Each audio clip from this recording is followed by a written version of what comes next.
बरपाली विज्ञापित अंचल परिषद निर्वाचन में मुख्य प्रसंग पलटि असंपूर्ण रेलवे फ्लाई ओवरब्रिज। अवहेला काण हो बरपाली उन्नति जेन हिसाब से हबार कथा माने निर्वाचन मंडली मुख्यमंत्री से आशान्वित तो ना हबार था जे बरपाली मुख्यमंत्री जेन हिसाब से तार उन्नति हबार कथा आम देखलु जे सेटा बहुत ढिला हो कि बहुत काम अच्छे आप कहे मुझे तार लिस्ट मान देदेमी बुझे।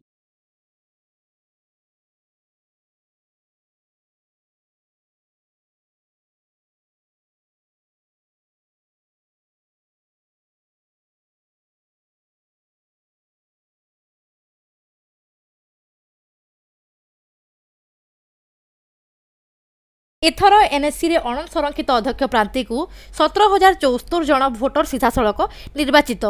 एनएससी रे निर्वाचन भोटर बरपाली जगन्नाथ नगर रे असंपूर्ण रेलवे फ्लाई ओवरब्रिज को मुख्य प्रसंग करी प्रश्न उठाई।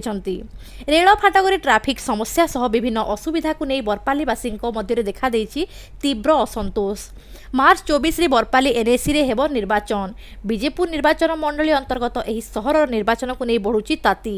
घर घर बुली नेता भोट भिक्षा मागुतबा बेले बरपाली युव शिक्षित भोटर माने मध्य उठाई प्रश्न। वर्तमान रेलवे ब्रिज उपरे लोक बहुत असुविधा होचे जेनटा कि लोग फिल करछन तो बरपाली गोटे स्वाभिमान जगह है एवं स्वाभिमान उपरे भोट देवे आम जेनटा कि सर्वे करछू जे लोके ताने जेडे बड़ लीडर हेले भी ना देखन से माने निजर स्वाभिमान के देखिकी भोट देस। देखंतु ए दृश्य 4 वर्षर ऊर्ध्व समय बीतीगला किंतु संपूर्ण हो पारिला नहीं बरपाली जगन्नाथ नगर रे रेलवे फ्लाई ओवरब्रिज काम।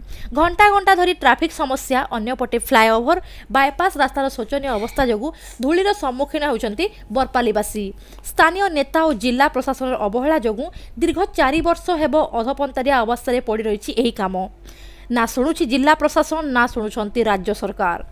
अंचलवासी बहु दाबी पर लोकों बृहत स्वार्थ दृष्टि 2017 मसीहा अक्टोबर 16 तारिख में बरपाली जगन्नाथ नगर मध्यस्थ रेलवे क्रॉसिंग रास्ता रे फ्लाई ओवरब्रिज निर्माण पर भित्ति प्रस्तर स्थापन करा जायतिला।